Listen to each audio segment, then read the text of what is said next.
I'd like to welcome Barbara Bloemink. Barbara Bloemink is considered the expert scholar on Florine Stettmeier's work and has written extensively on the artist and co-curated the 1995 Whitney Museum Florine Stettmeier retrospective exhibition. Formerly the director and/or chief curator of 5 art museums, including the Smithsonian's National Museum Cooper Hewitt, the Smithsonian's National Design Museum Cooper Hewitt, Guggenheim Hermitage Museum, the Hudson River Museum, Kemper Museum of Contemporary Art, and Anderson Ranch Art Center. She's curated over 70 museum exhibitions, published numerous books, and has lectured and taught internationally on art and design. Her latest book, Florine Stettmeier, a biography, will be published later this fall. Actually, it just got published in January. So. It did. Oh, so on Amazon, it says October. Okay, no, it got published in January, and believe it or not, 2,000 copies sold out in 4 months. Well, so that's great. The second edition is due out in a couple weeks, 2 or 3 weeks on Amazon. Okay, so that's why no one could get the book. So right. I thought that it had been, the publishing had been pushed out to October. So no. Second edition coming up in just a couple of weeks. Right. That's wonderful news. So welcome, welcome. Thank you for joining us. Oh, it's my pleasure. If I will start, I'm going to start and I'm going to do a PowerPoint. So we're going to be actually looking at her work instead of looking at me. Great. Which is much more fun. So I'm going to just start that and share that with you, and you'll just see me in tiny, but you're mostly going to be looking at, oh, the host has to enable my screen sharing. Okay, let me get in here. It's always interesting here. Yeah. So anyway, I'm going to start by just saying, I worked on her in 1995 as my dissertation in Yale. I was reading a letter of George O'Keeffe's, and everyone wanted me to write on Winslow Homer or someone, and I just didn't want to write a dissertation that only other graduate students would read. But I was reading this letter from George O'Keeffe to someone named Florine Stettheimer. And the letter said, oh, well, my husband Stieglitz was taking a bath. And as he got out of the bath, he was trying to pull on his underwear and he fell down and he bruised his thumb. So I told him, let's put a popsicle stick on it and some bandage and go up to Lake George, which is where they were going. And he said, no, he insisted on going to the emergency room. I'm sort of paraphrasing. So we went to the emergency room and we sat there for hours waiting to see a doctor. We finally saw the doctor. The doctor looked at his thumb and put a popsicle stick and some tape on it. Aren't men ridiculous? So I decided to go see who she'd written this letter to. And I saw some Stettheimer paintings in some office in the back of Beinecke Library, Yale. And I burst out laughing. And I thought, I looked her up and I saw they had her letters, her poetry, and I loved these big, funny paintings. And I saw that nobody had done any work on her. And I told my mentor, I'm going to do my PhD thesis on this woman. And he said, why are you going to write on this? She's not even a very good artist. And I said, no, I'm going to do it. And at the time I was around 28 and I defended my orals and I did all that stuff. And then it came time to start writing. And I said, well, I'm not going to do the PhD for another 10 years. And he said, what are you talking about? And he said, no, she didn't do her mature work until she was over 40. And I don't understand what being an over 40 woman is like. And that was when she really found herself. So I can't write about her now. I'm only 29. And he said, Barbara, you have to write your dissertation within 5 years. I said, I'm sorry, I can't do it. And they said, well, we've never let anybody not do that before. I said, I'm sorry. So I went away and went into advertising and became a museum director and did all these other things. And at 40, I finally wrote this dissertation, which then became a Whitney thing. But then she went back in the basements. Florine Stettheimer was as well known as her friend George O'Keeffe during their lifetime. They were the two best known women in America. She was in 46 of the biggest contemporary art museum exhibitions between 1920 and 1944. She was the only other woman than Georgia O'Keeffe who Museum of Modern Art put in their first exhibition of American art ever sent to Europe. That was in the Jeu de Paume. Her work was in the Salon d'Automne in Paris. It was in the Carnegie Internationals. It was in the first Whitney Biennial. It was in all the early MoMA exhibitions. She was all the early gallerists like Julian Levy and Stieglitz begged Stettheimer to be in their galleries. Stieglitz wanted her to be his seventh artist along with O'Keeffe and Demuth and Hartley. And she refused because she didn't want to be with the gallery. O'Keeffe gave the eulogy at her funeral, and her very, very close friend, Marcel Duchamp, of whom she made 5 portraits, asked to curate her retrospective at the Museum of Modern Art at her death. It was the first retrospective of a woman artist ever held at MoMA, and it was the only major exhibition curated by Duchamp of any artist in his life, just to give you an idea of how important she was. But when she died, her works went into all the major museums in America, which gladly accepted them, and went into the basement because abstract expressionism came in. And she was largely forgotten. So if I have now, do I have share screen? Yes, I do. So I'm going to start this PowerPoint, and I'm going to start it so you can all see it with my first slide. Okay, so I'm going to call this Florine Who, because most people have no idea who Florine is or was. So for 25 years after 95, when my book and the Whitney show came out, I watched people write lies about her that continued to marginalize Stettheimer and keep her from being recognized for any of the innovations she made. And I finally got so angry that I decided 5 years ago, before I left the art world, I was going to write this biography. And I had an agent who was very excited about it, and we submitted it to every publisher in America, every university press. Yale Press did my first book, which looked like this in 1995. Every publisher in America and Canada, and no one would publish the book because they all told me, we're very sorry, but unless the artist is someone like Georgia O'Keeffe or Frida Kahlo, a biography of a woman artist isn't going to sell. However, I kept 3 fake Stettheimers for going on the market because one of her works, one of the few that did not go in a museum, a portrait of Marcel Duchamp, came up at auction 3 years ago and sold for $1 million. And New York Times did an article calling me the art detective, and a German publisher contacted me and said, I hear you're doing a biography, we'd like to publish it. And as I said before, when it came out in January, I thought they should publish 400 copies. It's an art history book, right? Nobody in America would publish it. They said, no, we're going to publish 2,000 copies. It came out in January of this year. 2,000 copies sold out on Amazon in 4 months. And the New Yorker, Adam Gopnik, wrote a 7-page laudatory article on the book. So they were all wrong.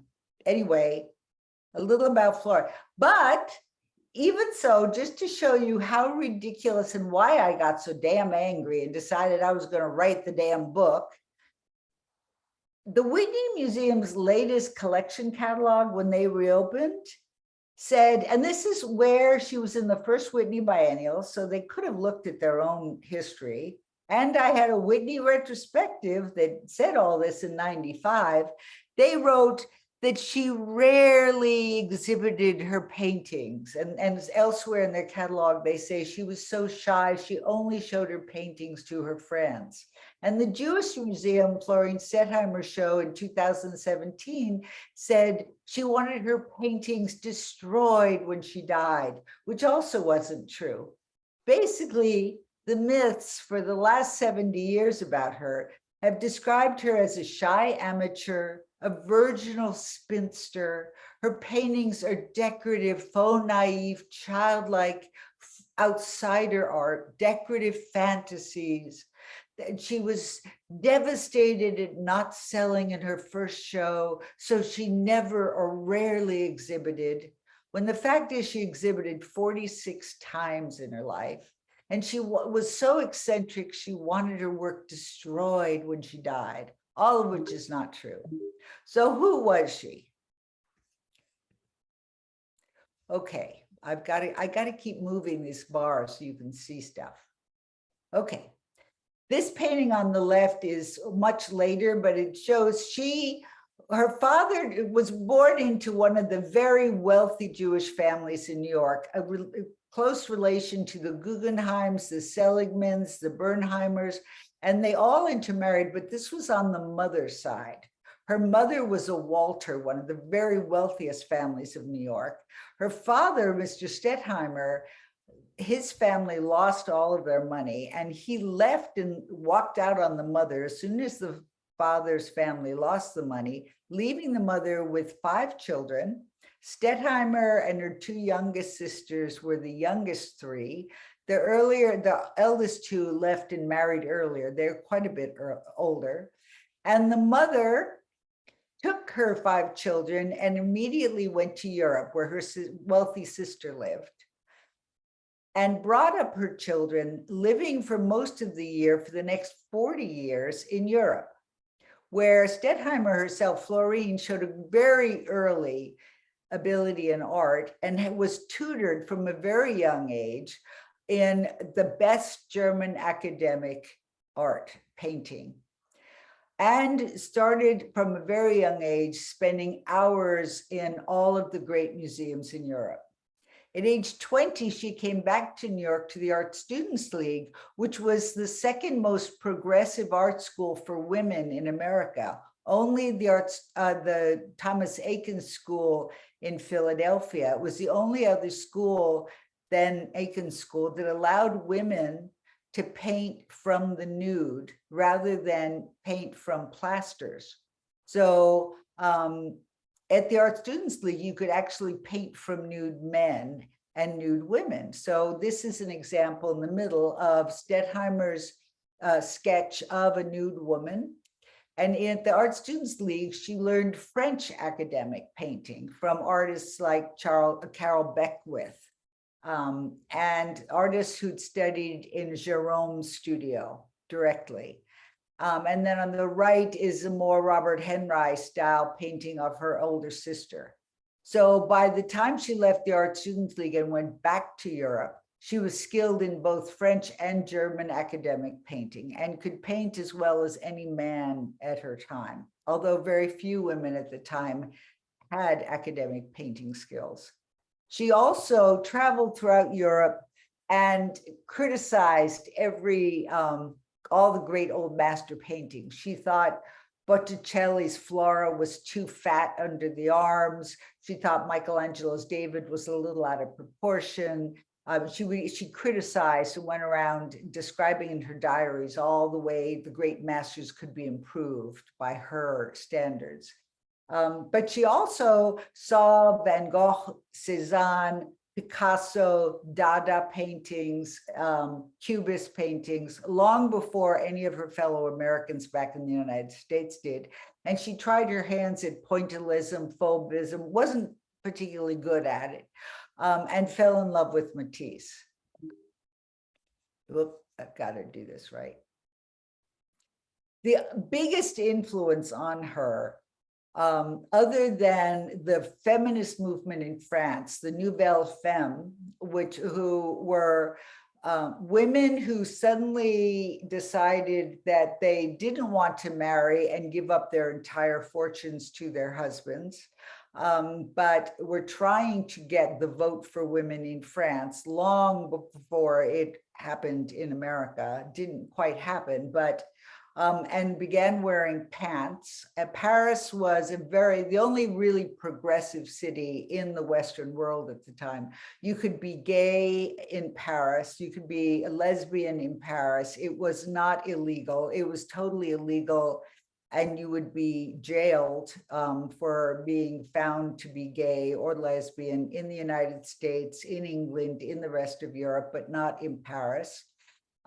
In Paris, the art students had a ball once a year. You see the photograph here on the upper right, the artist ball, where they actually paraded dressed up or nude, which fascinated Stettheimer. She went and watched it a number of times. And the biggest influence on her was Diaghilev's Ballet Russe. And that was something that many of you, I'm sure, know about, called Gesamtkunstwerk, where he would bring in, instead of just the classical tutus against a plain background, he brought in the greatest designers, musicians, costumes, set designers, as well as dancers like Nijinsky, you see at the lower left, who in Afternoon of the Faun masturbated on a scarf, and the production shut down in 4 days. And Stettheimer herself went to the premiere and wrote in her diary, he was the most wonderful faun. And Rodin stood up and clapped, and the police shut the whole production down.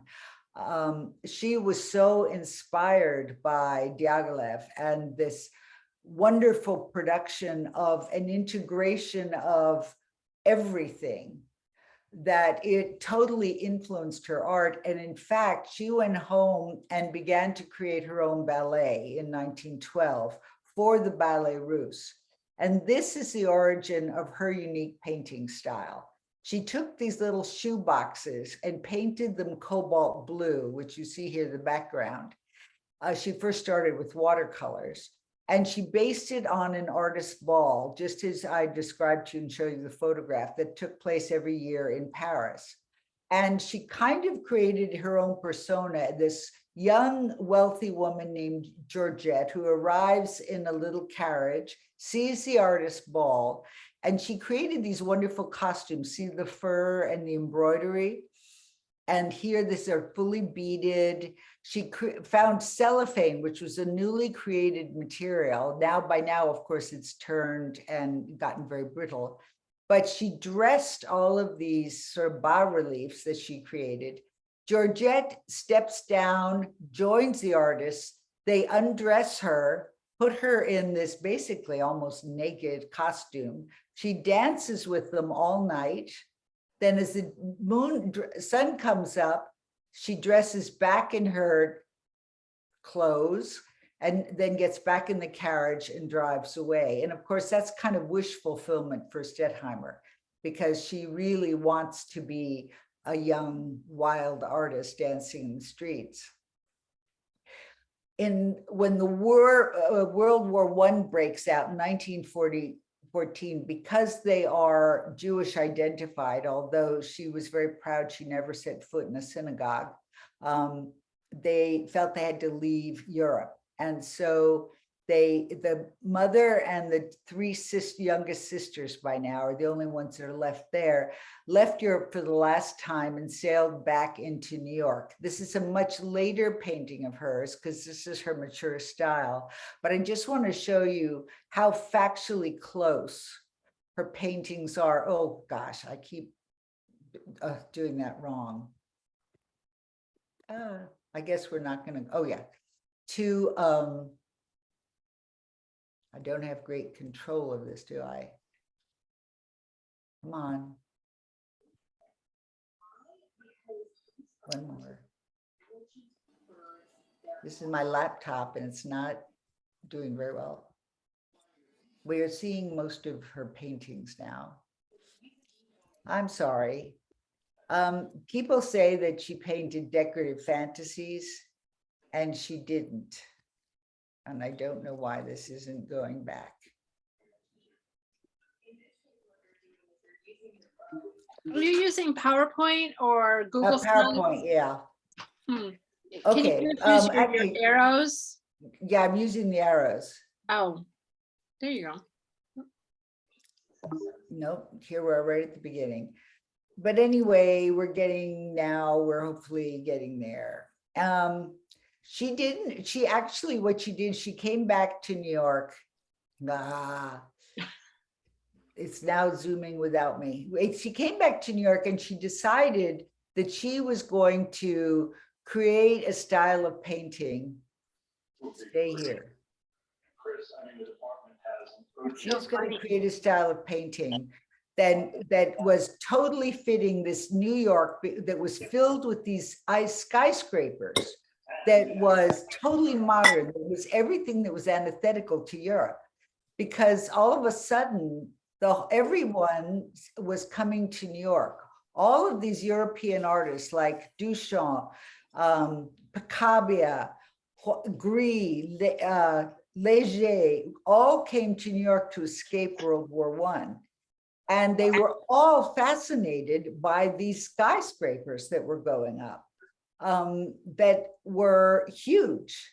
And this machinery and this sense of the modern world, this 20th century that was totally different from Paris or Berlin. And they all were immediately adopted by these Americans like the Ahrensbergs and the Stettheimers, who created these salons.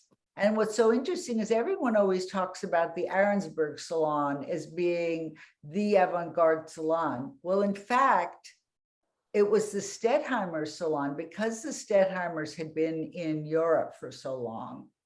And one of the Stettheimer's cousins was Natalie Barney, the famous lesbian poet who had her own salon, who on Friday nights would be filled with gay and lesbians, and would have a maypole actually outside in her garden where lesbian women would dance around the maypole naked.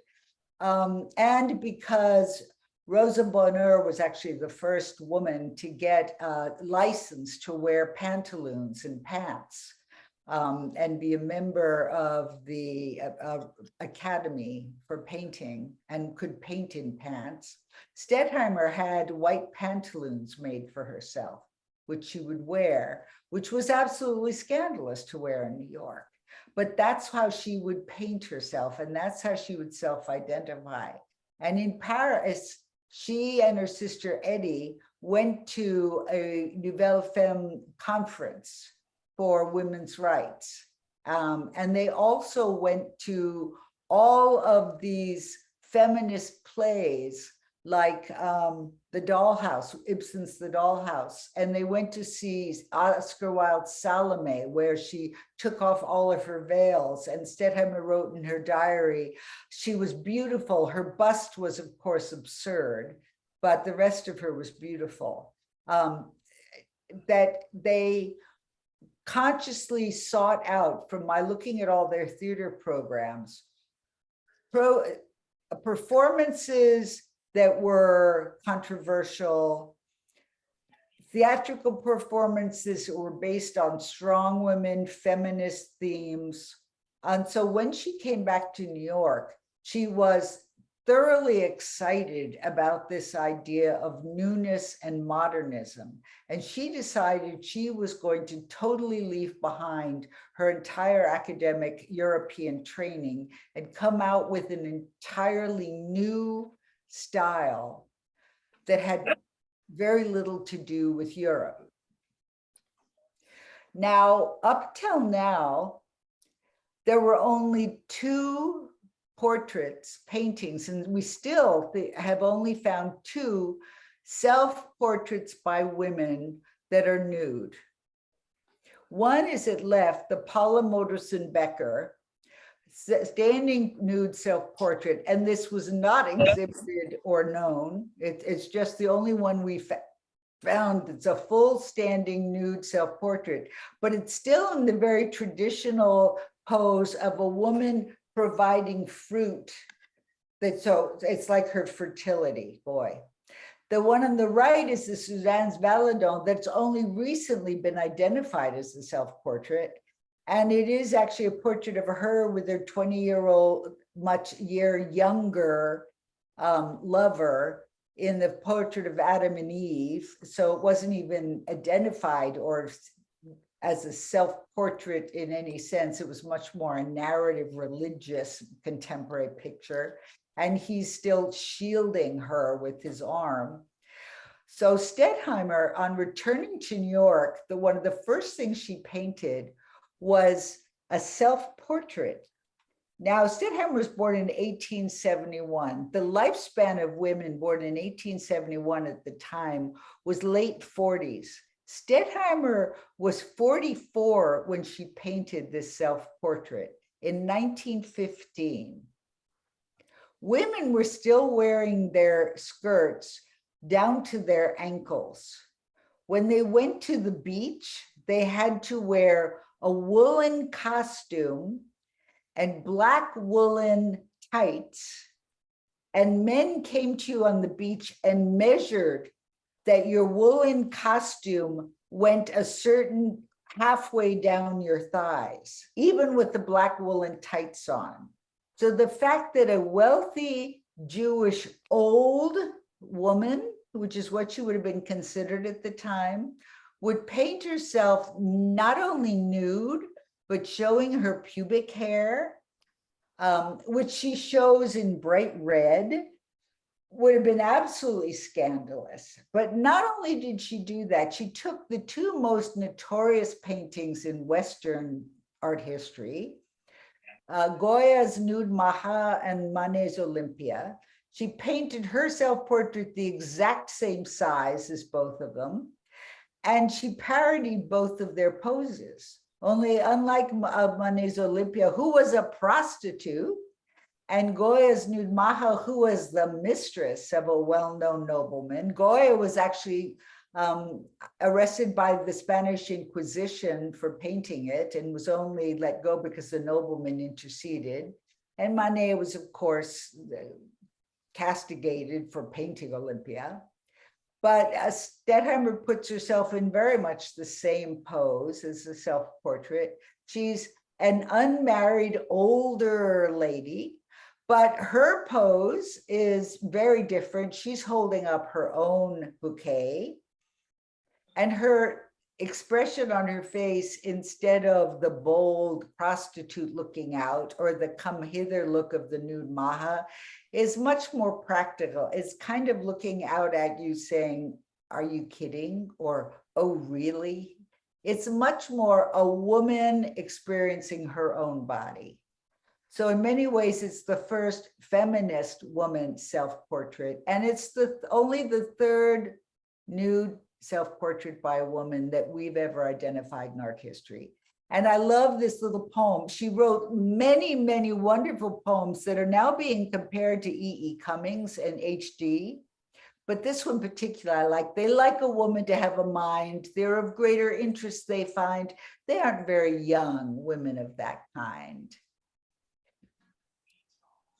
When she also began, because she was very interested in Matisse at the time, to paint these large paintings of flowers and her family, her mother, her two sisters, and herself in her painting smock, with this bright white background and very bright primary colors. And her first year back, Maurice Sterner, who was the curator at Knoedler Gallery, a woman curator, who was one of probably the first woman gallerist in New York, who's been greatly underestimated, gave Stettheimer her first solo show at Knoedler's in 1915 with these early Matisse derivative paintings, not the nude self-portrait.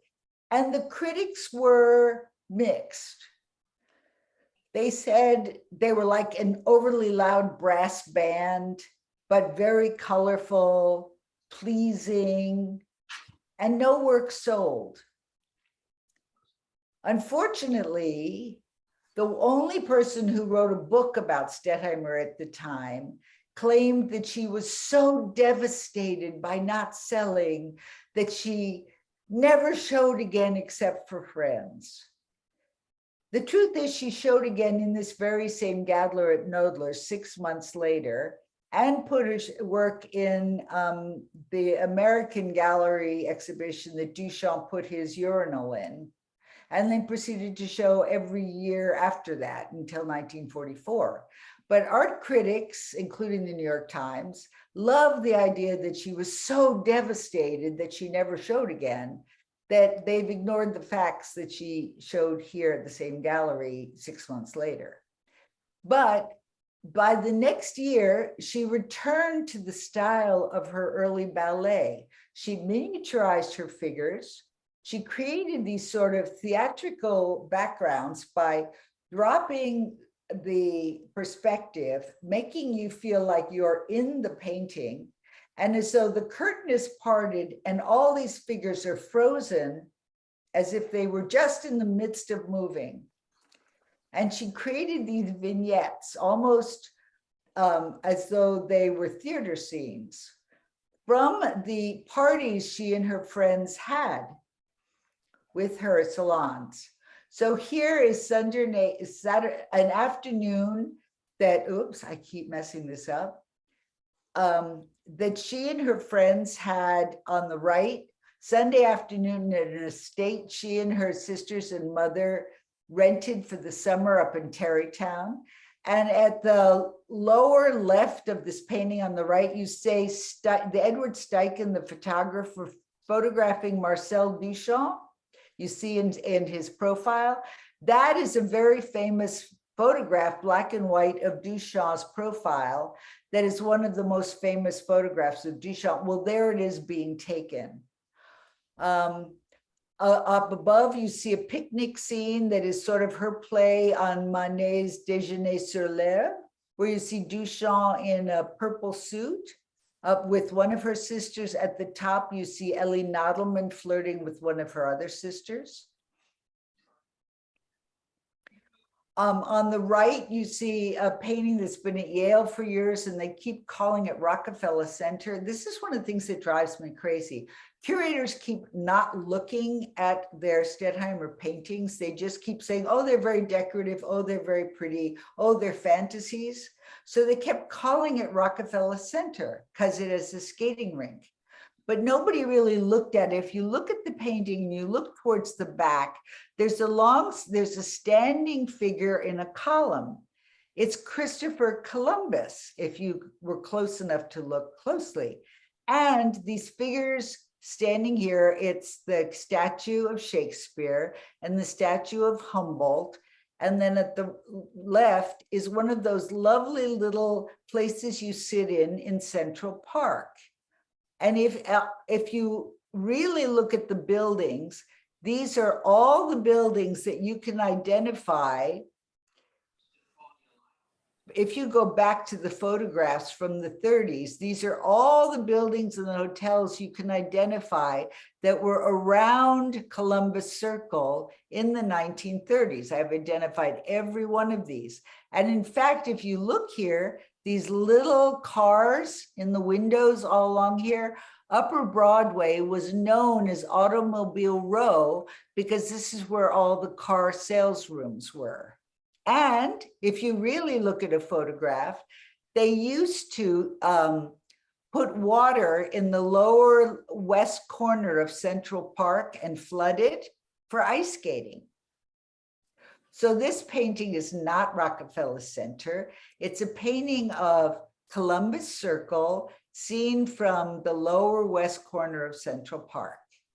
But all curators really have to do is look at paintings carefully, and they'd actually be able to identify them, because Stettheimer wasn't painting fantasies, she was painting facts. The other thing is she very subtly was painting political issues. In 1920, women got the vote.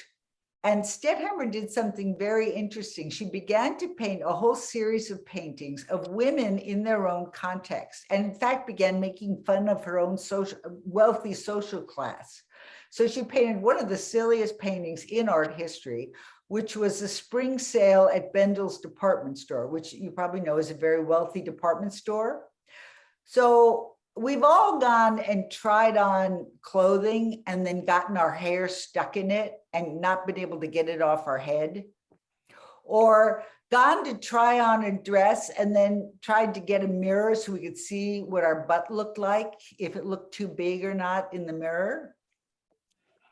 Or here again, whirled around to try to see what it looked like, or whether here she's holding a curtain in front of her because she's still in her slip and she wants the attendant to ask someone if they have the right size for her. But the funniest thing is, of course, Bendel's is a very expensive store and they have a sale, right? The title is Spring Sale. So here are all these wealthy women leaping across the table, trying to grab these scarves from each other, while Mr. Bendel himself looks very perplexed. And I got to move this. And down here, you see this little tiny little dog with a sweater on and Florine Stettheimer's little initials on his sweater. So it's women in their own context. And then she was very, oh, sorry, again, I've done this. Because the father left, she was very against marriage. And she really felt that marriage killed a woman's creativity. And she tried to convince her friend Maurice Stirner not to marry Maurice Stirner, the artist. And she wrote a very nasty poem about it. But here she painted one of her very famous paintings in the Metropolitan Museum of Art called The Cathedrals of Fifth Avenue. That's a society wedding taking place on St. Patrick's Cathedral. And you can identify, here are the three Stettheimer sisters. Here's Charles Demuth. Here is the groom. You can see his face very clearly. And you can see the groom's family. If you got, here's Steichen again, who's very handsome. You can see the bride's faces if you get very clearly here. The only one whose face you can't see is the bride, because she thought women shouldn't get married. So the bride's face is fluff. And you can really understand that by another one of her poems. Sweet little Miss Mouse wanted her own house, so she married Mr. Mole and only got a hole. The thing that I found, well, between that, fascinating is when you look at the details, she totally changed, reversed gender roles. So here is her sister, a detail, Eddie, looking very admiringly at the ambassador Peru's very handsome figure in a painting where she shows herself a self-portrait, thinking back over men she'd admired. Here's a man that she loved, had a love affair, not sexual, in Europe, and he broke her heart. Shown here, lying here naked, but his face very identifiable if you look at photographs. Here's another one who looks sort of staked down at the ground, showing off his body. And my favorite is this detail from another one of women in their own context, that's Natatorium Mundine at Yale, that's a women-only swimming pool with all these naked women swimming on a half shell, like Botticelli's Venus. But in the corner, the only man in the painting is this handsome exercise instructor showing off his body. And there are these women dancing around him who are sort of exercising for him, including this chubby little one who's pushing up her breasts and looking up to try and get his attention to see if he'll notice her. So in all these cases, it's the men who are the objects of sexual desire, not the women. Oh. And then also, as I said, the Stettheimer salon was the only one where you could be open if you had any sexual inclinations other than heterosexuality. If you if you were gay, bisexual, as many of her friends were, a lesbian, you could be totally open at the Stettheimer salon. At the very avant-garde Arensberg salon, they were not comfortable with any kind of fluid sexuality. And Stettheimer had fun with that in her portraits of her gay and bisexual friends, like Virgil Thompson. She included a big black pansy, which was a sign of being gay. In Carl van Vechten's portrait, she included a red tie, which was a sign and symbol of being gay, and purple socks. And he got very upset at this until his friend, the art critic Henry McBride, said, Carl, you either know about it or you don't know. If you don't know, you don't know. And if you know about it, you're going to laugh. And then with Nijinsky, who she showed in a painting called Music, where she dreams of him. This is an actual portrait of him. He was bisexual, but he was the only male ballet dancer who could dance on point. So she shows him dancing, but she shows him with a much more accentuated waist and a costume that makes it look like he has breasts and a female very thin waist, but these great male thighs, and then gives him underarm hair and a very prominent male Adam's apple. So she really plays with this notion of his bisexuality. In fact, one of the things that I postulated in my research on Stettheimer and Duchamp, Duchamp had this other persona, Rose Sellevé, where he signed many of his ready-mades.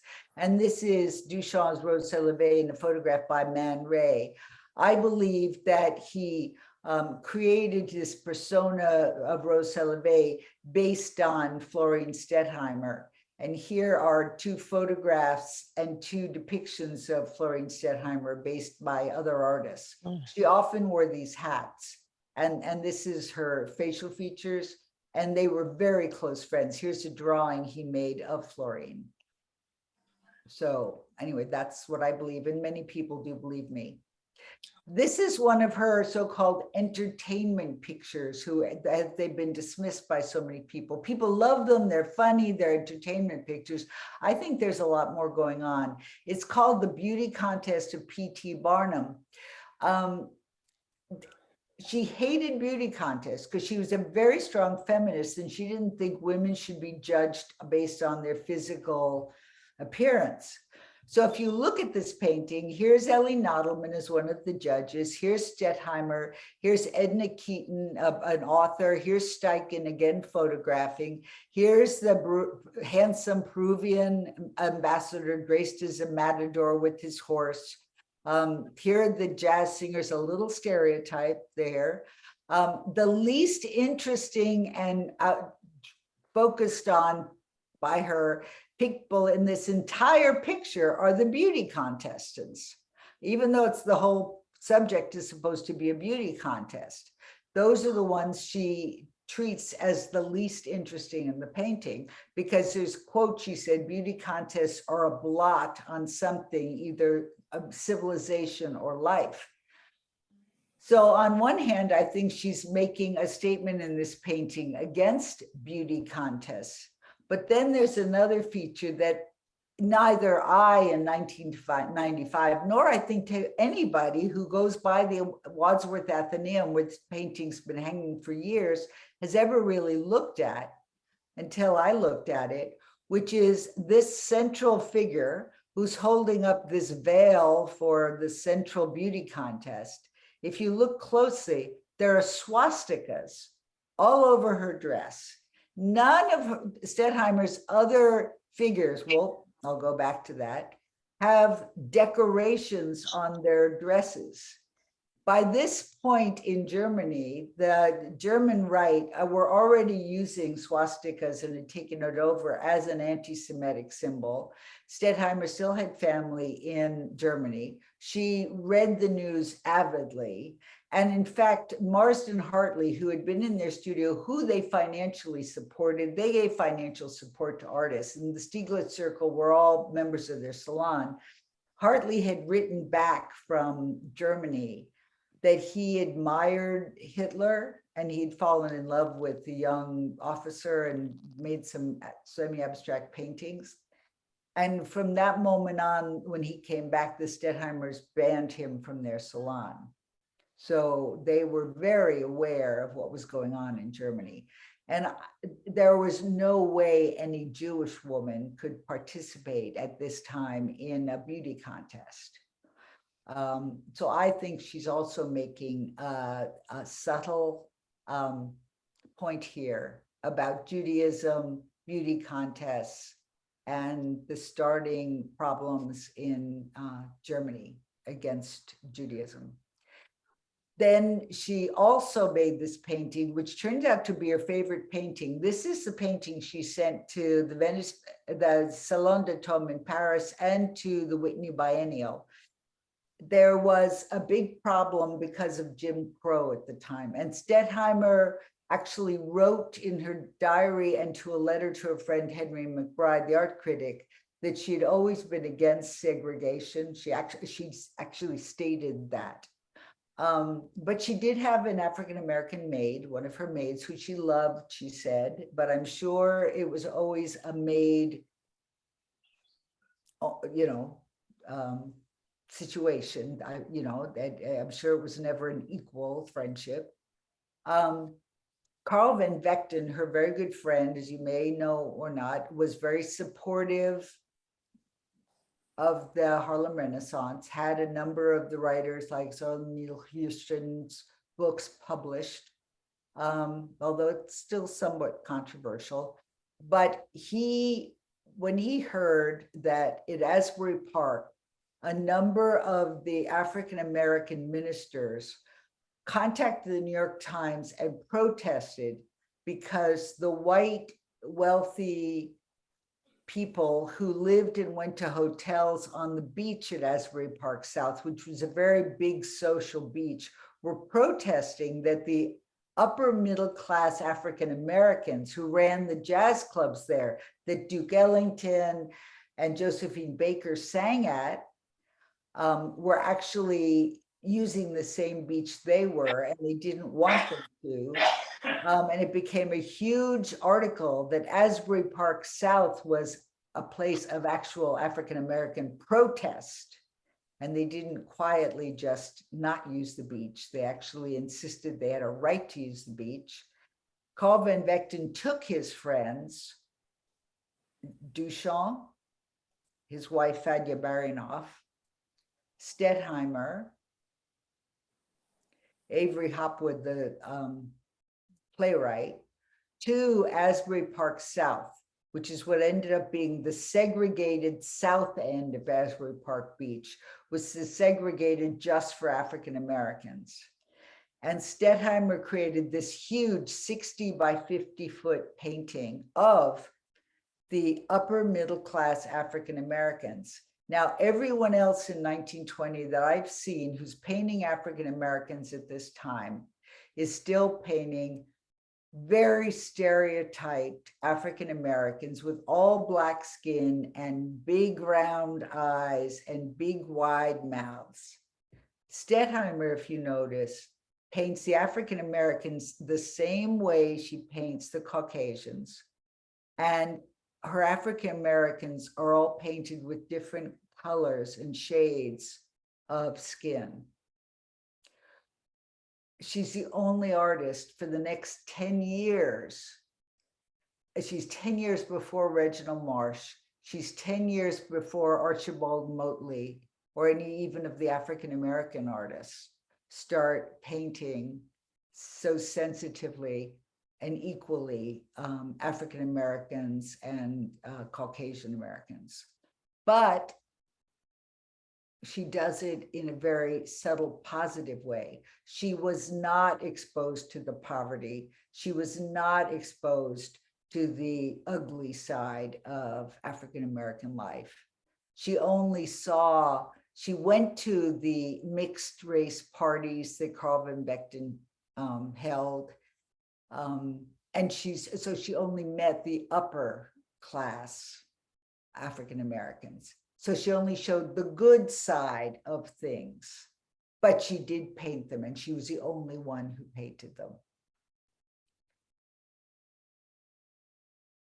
The other thing is, in 1936, Gertrude Stein and Virgil Thomson decided to create this avant-garde opera. It was the first avant-garde opera produced in America. And they decided to base it on a religious theme called Saint Teresa, and they called it Four Saints in Three Acts, but because it was Gertrude Stein, it was more than 4 acts, and it had 20 saints, not 4 saints. And her libretto, the most famous line is, pigeons on the grass, alas, alas, pigeons on the grass, alas, pigeons on the grass. And Virgil Thompson wrote the music and came to America and played it in a salon. And Eddie Stettheimer, the youngest sister, heard it and said, oh, my sister should hear it. So Virgil Thompson went to Stettheimer's studio, which was draped in curtains of cellophane and had all of her paintings all around. And he was so overwhelmed, he said to Stettheimer, you have to create the stage designs and sets. Now, remember, she'd done that little ballet in 1912. And she was thrilled. So she took shoeboxes again. And on the left, you'll see, she put little doilies around them and made these little dolls, you see here in the middle, with pipe cleaners and paper mache. And she went and she found, oh gosh, I keep doing that. She found velvet and pearls and silk and lace and created these figures. And Virgil Thompson decided performers all had to be African-American because they're the only ones who could pronounce Gertrude Stein's words. So they went to Harlem and they found all these church performers and fabulous singers, found the first African-American woman chorus director, Eva Jesse, who then was hired by Gershwin to be the musical director of Porgy and Bess. And he took many of the performers from Four Saints and Three Acts to be in Porgy and Bess, by the way. And Stettheimer made a full cellophane background, palm trees made of feathers and crystal, and made sets of each act, costumes for each performance. And here on the right, you see the actual performance and how closely it matches her sets. Critics, it opened in Hartford. Buckmeister Fuller made a special gown and a special vehicle to go up there. All the major New York critics went. It was sold out every night and then came to Manhattan to Broadway. It was the first opera ever played on Broadway and was sold out for 2 separate theatrical performances in New York. It was acclaimed around the world for Florine sets and costumes. The libretto, people didn't love. The music, they didn't love. But Florine was suddenly world renowned for her sets and costumes. The other thing that Stettheimer did was, with each of her paintings, which you didn't really see, she built the frames, many of which were outrageous. I don't know if you can see this, but this is wood made to look like a fringe. And she designed all her own furniture. So this furniture, this table, and the furniture was meant to go, let's see if I can move this up at all. No. Yeah. The furniture she designed was designed to go with the frames. So like the Diaghilev ballets, her paintings were meant to be installations with the furniture. The paintings she did not see as by themselves. And here, for instance, this was in her bedroom. So she then transported her bedroom design into the Four Saints. Her furniture, unfortunately, was all given to Columbia University, where it was meant to be put in a big gallery along with her paintings. They gave a lot of money to create a Stettheimer gallery at Columbia, but they gave it to the theater department where they used it in productions and painted it, and it all became destroyed. In her last 10 years, she painted 4 cathedral paintings of New York to represent what she thought were the main innovations of New York. One was the new movie theaters on Broadway, and there were these fabulous theaters, the Roxy, the Rialto, the Capitol, And what would happen when you went to these new moving theaters was here, you can't really see them, but if you ever have a chance to go to the Metropolitan Museum, these are huge. They've been up for years, and the curator at the Met tells me they're the public's favorite paintings in the Met because they're funny. There's a whole group here of dancers called the Roxyettes. This was a Roxy interior, the Roxy theaters, who were the precursors of the Rockettes. That you went to an orchestra, you had a skating performance, all before the black and white film. This is Mayor LaGuardia throwing out the first baseball of the season. The society marriage on Fifth Avenue. And here are all the things the bride needs, from Tiffany's to chocolates to Bendel's department store where you'd buy your wedding dress. The cathedrals of Wall Street, from the George Washington statue and the Treasury to the banks to the Salvation Army, to Mayor LaGuardia to Eleanor Roosevelt. And then, of course, the last one, which was unfinished at her death, which is the Cathedrals of Art, which was based on Raphael's School of Athens, which was a funny moment in the art world. Here's the Metropolitan Museum of Art, here's the MoMA, and here's the Whitney. The Whitney, this was the moment when Francis here, the director of the Whitney, was secretly bargaining to take over MoMA and the Whitney's art collections. Unbeknownst to Juliana Force, the director of the Whitney, Gertrude Whitney decided she didn't want to pay an endowment to keep the Whitney going. So she was trying to sell the Whitney to the Met without telling Juliana. That's why it's empty here, except for some wealthy women sort of eating at a cafe. The board member here of MoMA had just fired Alfred Barr. And so he's sitting here like a Whistler's mother in the galleries, and the Picassos have escaped from the wall. And here the Rousseau Lion has escaped, and they're running pell-mell down the halls. Here's Stieglitz in his cloak and a bunch of art dealers on both sides. The chief curator at the Met has a fondness for blonde women, so she's shown with a young blonde girl. But most of the attention of the art critics and photographers is on baby art, contemporary art, because neither the Met, the Modern, nor the Whitney are very interested in contemporary art. And that's really all that the critics care about. So here's Florine on her own separate little baldachin here, waving at the audience because she doesn't really care what's going on in the museums. So she was working on this and when she had cancer at age 70s, about 74, and was working on it until 2 weeks before she died. I was thrilled when the Museum of Modern Art reopened a few years ago, that they reopened with a whole gallery called Florine Stettheimer and Friends, which shows a number of her portraits. They own 3 major works, plus of early screens she made that shows her, but she made with gesso figures of 4 of her siblings.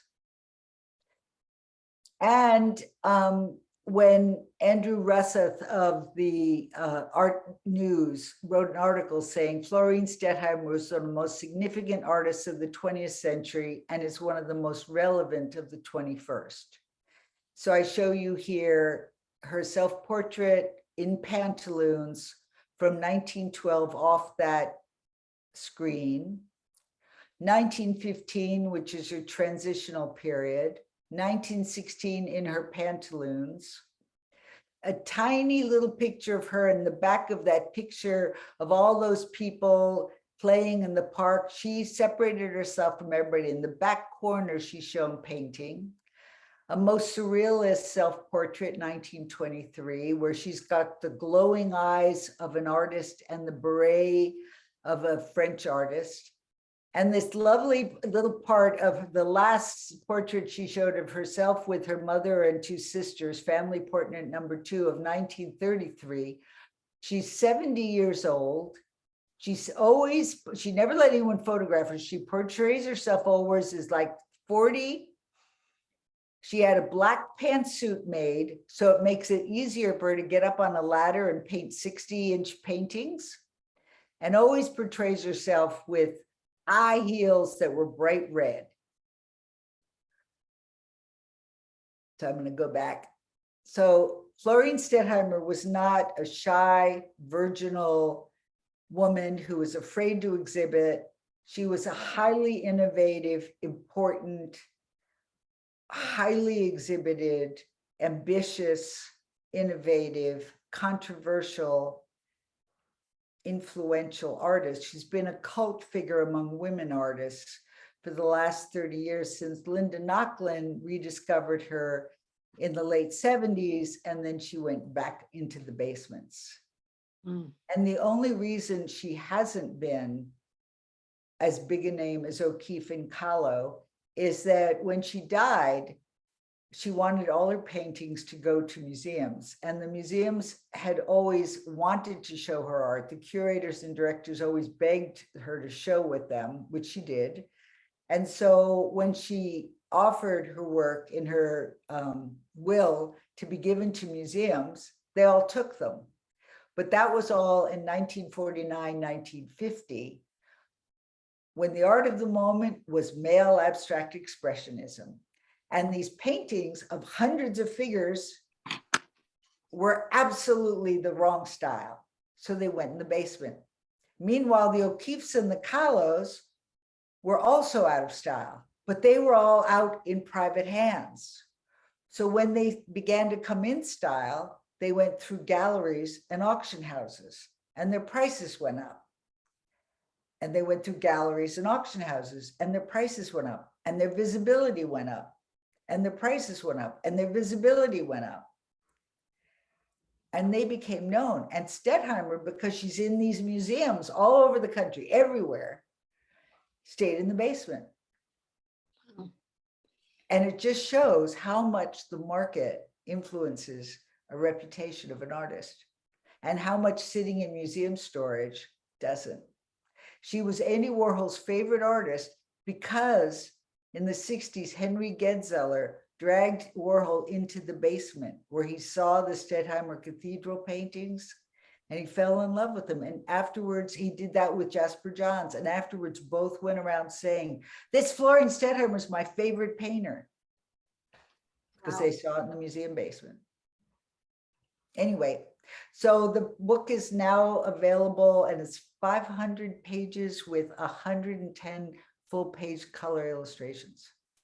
Wow. Wonderful. Thank you. So And the poetry is fantastic. You're going to be seeing books written just on her poems. They're heartbreaking. They're funny. They're wonderful. why do you think, I mean,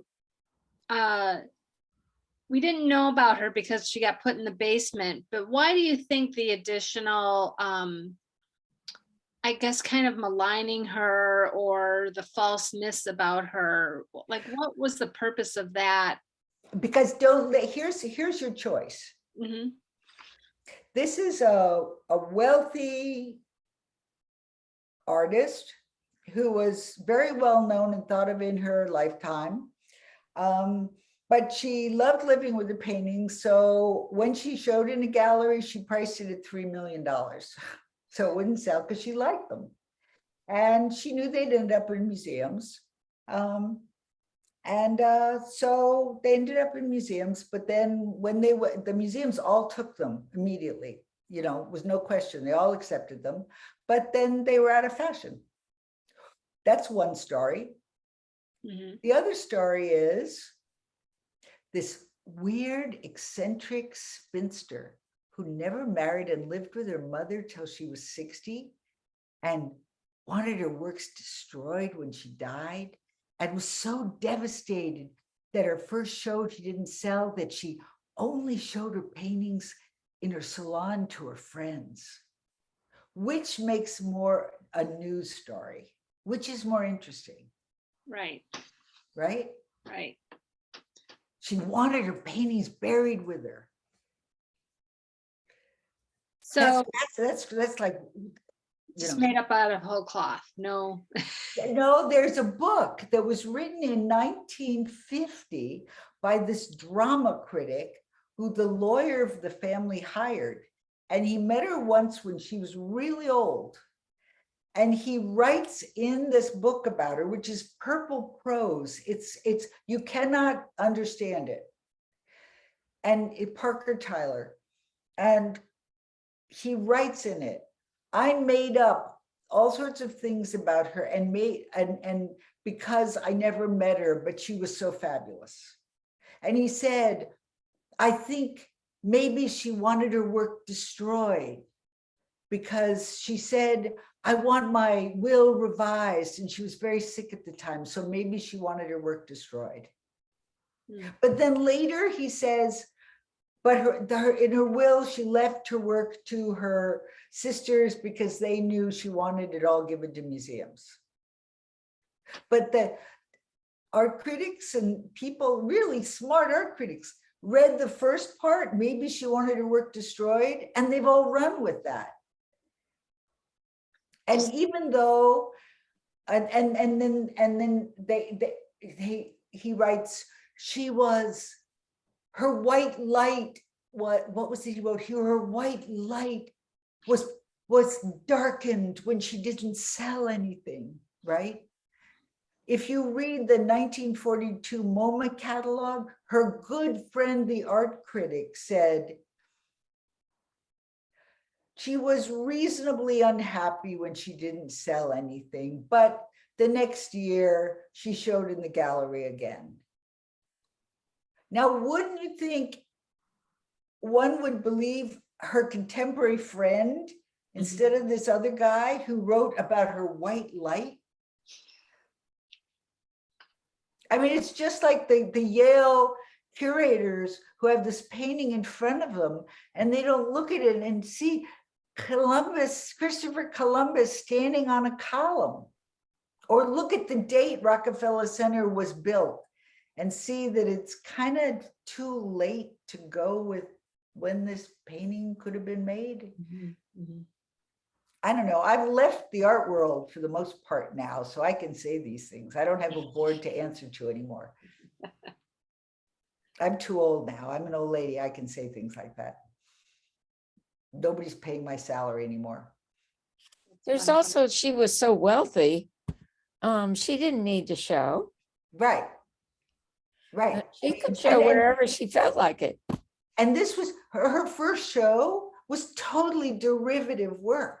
She hadn't found her style yet. It was her first year back in the United States. She hadn't created her own style yet. This was still Matisse derivative stuff, you know? It was 2 years before she really found her own style. So I wouldn't have bought any of those works either. Yes. Some of her, her figures kind of remind me of Edward Gorey. Yeah. I mean, what are his dates? I don't remember. I don't know, but they They're really much, have that. they're much later. Oh, okay. But someone also said to me last night, I gave a talk at the Cosmopolitan Club, and someone said, did Saul Steinberg look at her that New York port painting when he did his New York, cartoon? And I said, no, I don't think so. I mean, her works are really don't look like anybody, but a lot of people kind of look like them. And, people like Kiki Smith have told me that they look at her work. There's so many women artists who found her. A lot of the pattern and decoration artists said they found her work. Thomas Landrigan Smith, all kinds of people you wouldn't expect found her over the years, weirdly. But you really have to, she kept coming up and then disappearing, and coming up and then disappearing. And I'm hoping now with MoMA giving her this one gallery, that she'll stay there for a while. That sounds great. I thought I first saw her, and I made a mistake in where it was, but I thought it was at the Art Institute in Chicago. They have a great work. Yeah, and I had never heard of her, and I looked at that piece, and I wanted to know more about her Yeah. after I mean, that. they're funny. And also, It how was a funny piece, yeah. yeah, how many really funny, big oil paintings from Right, so the what's the early 20th scale? century are there? What? What's the scale? Did you work really They're, large? they're generally 50 by 60 inches. Yeah. Oh, big. And then she was a tiny little frail, tiny little person. And she did them all.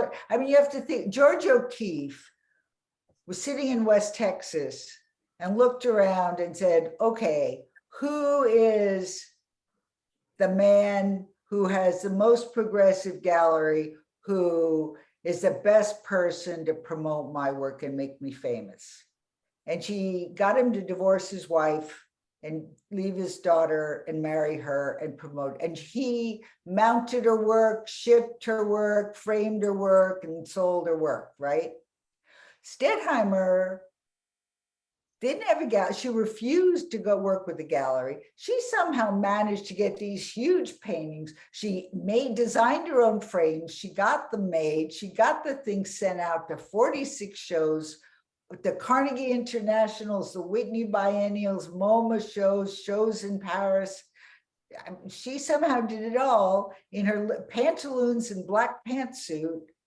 And her mother and sisters didn't like it. They thought no woman should have publicity until unless they're married or dead, and I mean, they did not like that she was getting all this publicity, and she just did it all herself. So, and the minute her mother died, she just moved into this big studio and just left the other sisters. I was going to ask where she painted. Yeah. She had this huge Beaux-Arts studio that was 2 levels.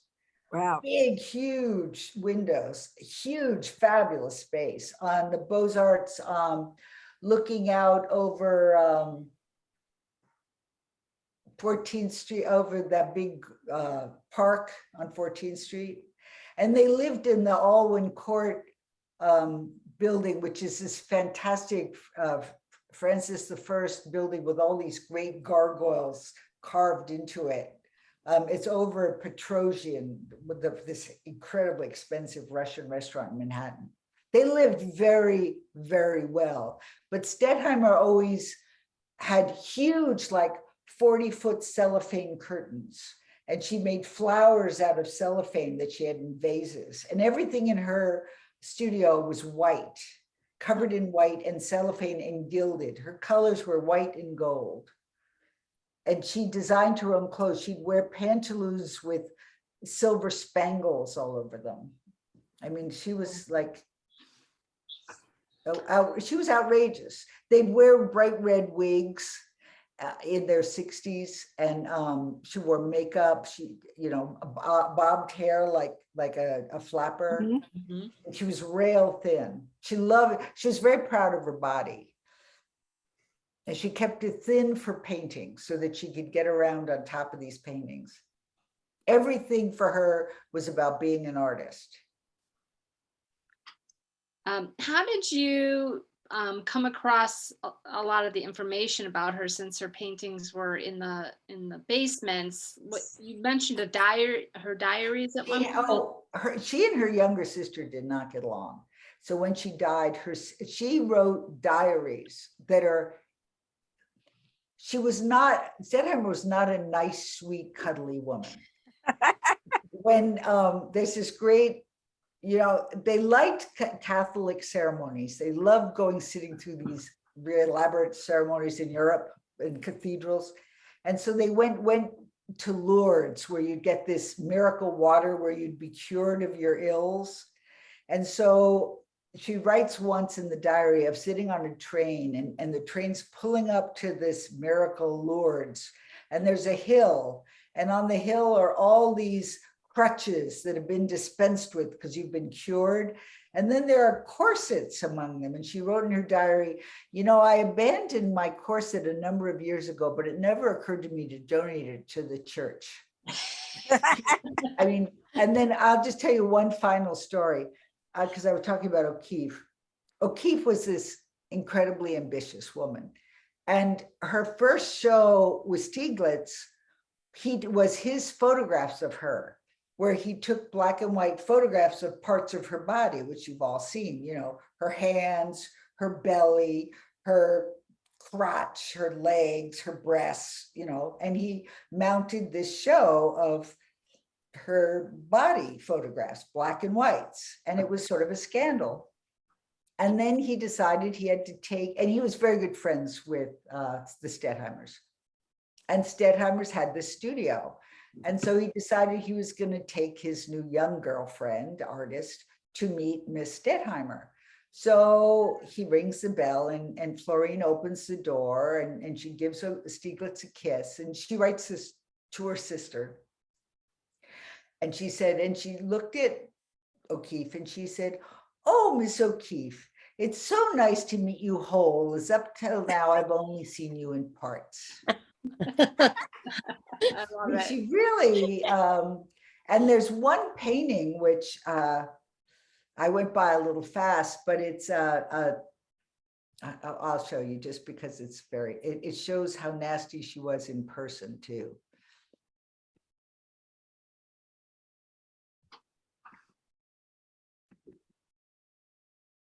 Oh, I guess I can't share screen again. Anyway, oh wait, here it is. Let me find this one painting. Here it is.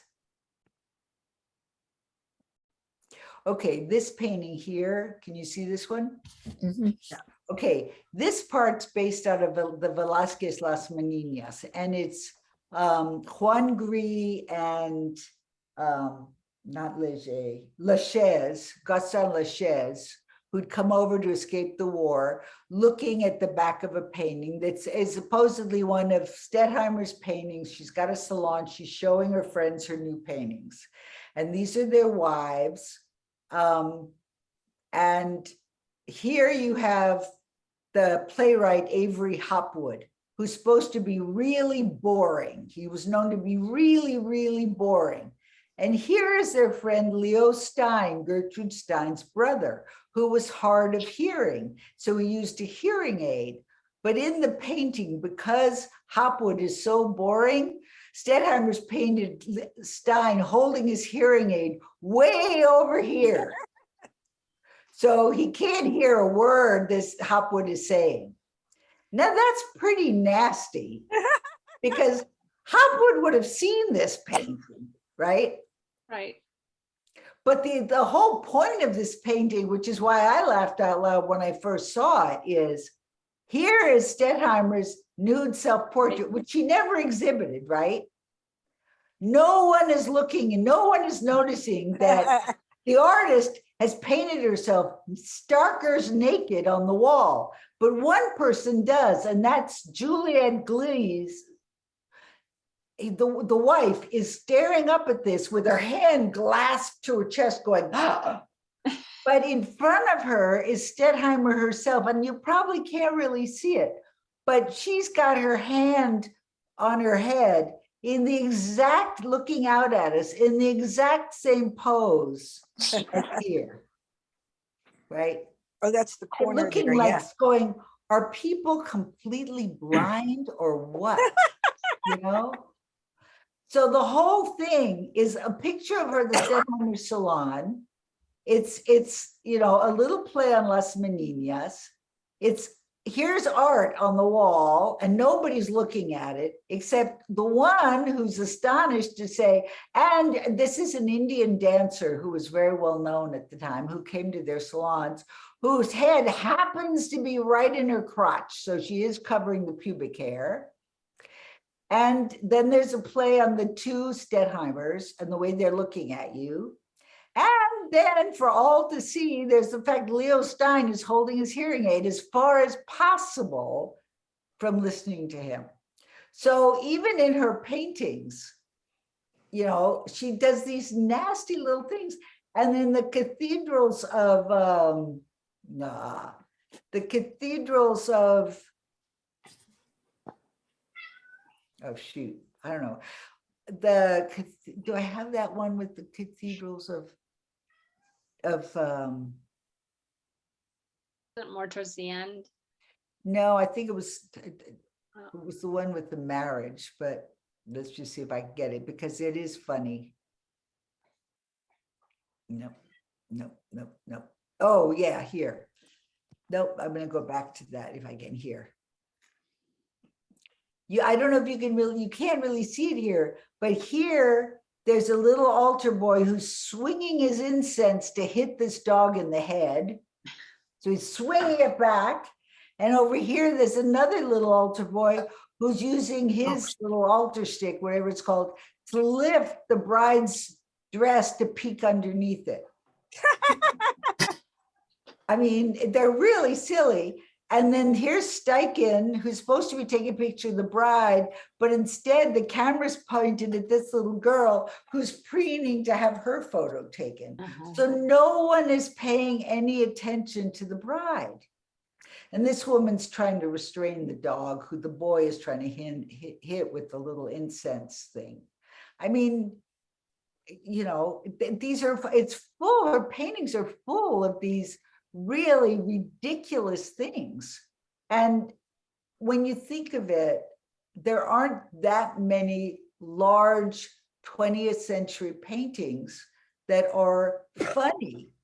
I also forgot this painting. Okay, I forgot this one. I went right by it. This is probably the most shocking painting of all. No, you have to share your screen. We don't see it. Oh, gosh. Yeah, no. Oh, well, I don't know how to get back to that. Oh, here, let's see if I can, because this is shocking for any art person. Oh, Yep. is this not working now? Zoom? Yeah, it's working. Okay, Yeah, we can see. you can see this. Just Okay. maximize it. Okay, can you see this? In Maximize it. There you 1912, go. this is Now a we picture. Do you see it? Yeah. Uh-huh. Okay, she never exhibited this. This is, they would rent these summer places and these big estates. And then, you know, showering outside in summer is wonderful.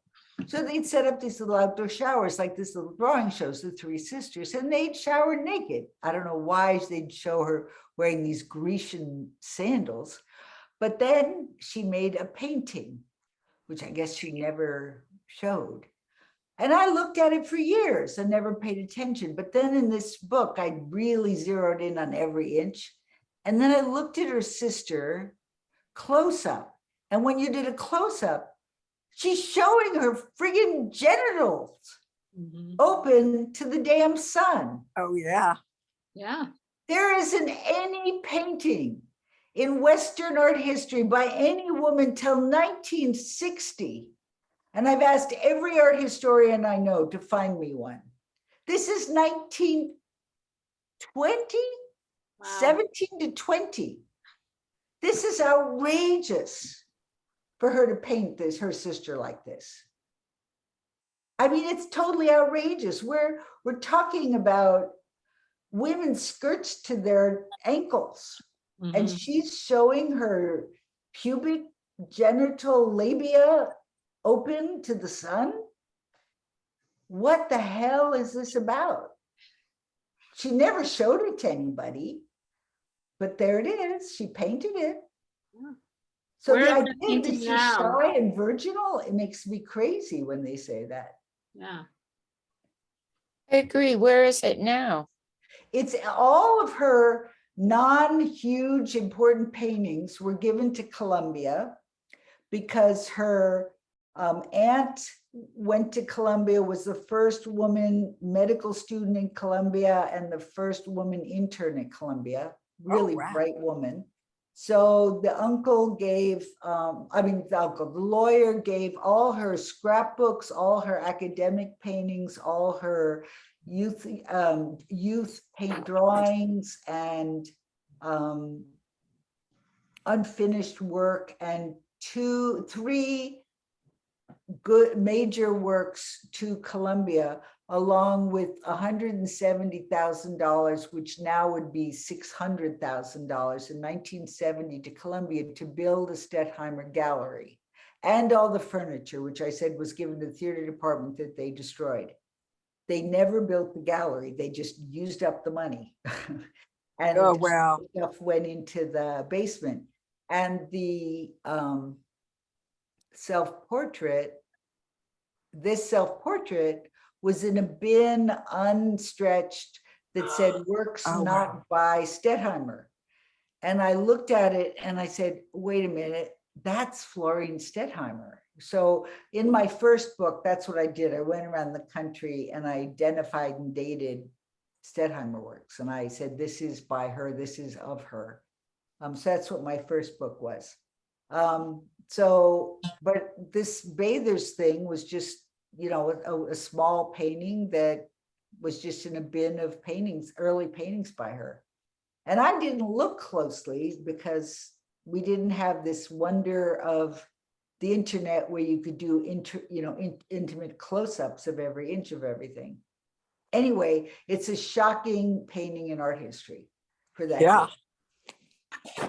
So there you go. So that there are so many stories of things and funny things she wrote and read and said, and her friends and Duchamp and Well, I'm assuming they're all in the book. God, yeah. My editor, I want you to know, my editor took out 20,000 words, and it's still 500 pages words. long. Yeah. So Wow. I got very, he said, Barbara, you do not need to put in this book every single thing in the world that you know. But I guess you were afraid if you didn't put as Well, much in I it, really wouldn't be feel recorded. like she is an important woman artist. And my biggest problem is that I've put together her catalog raisonné because 3 fakes went on the market Oh, in the last 2 years that I kept from going on the market. But there are only 3 major works of hers that are not just flower paintings that many of which I don't know what they are, that just were sold by her sister that weren't supposed to be sold.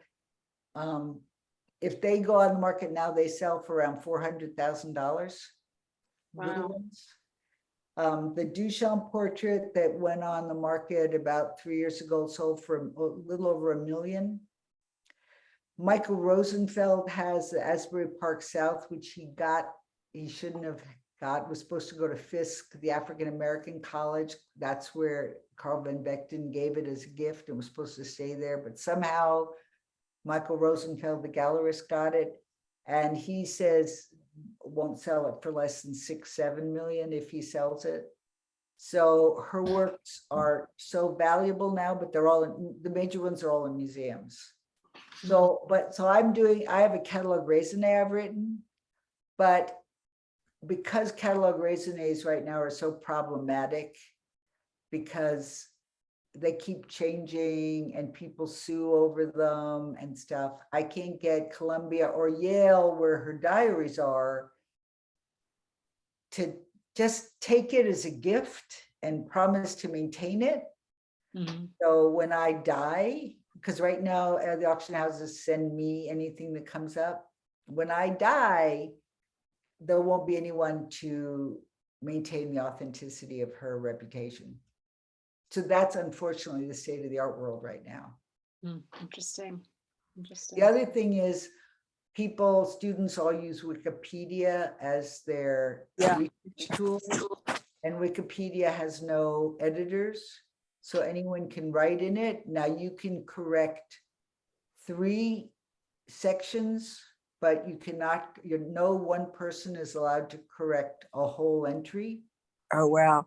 Because they feel it has to be a multi-person source.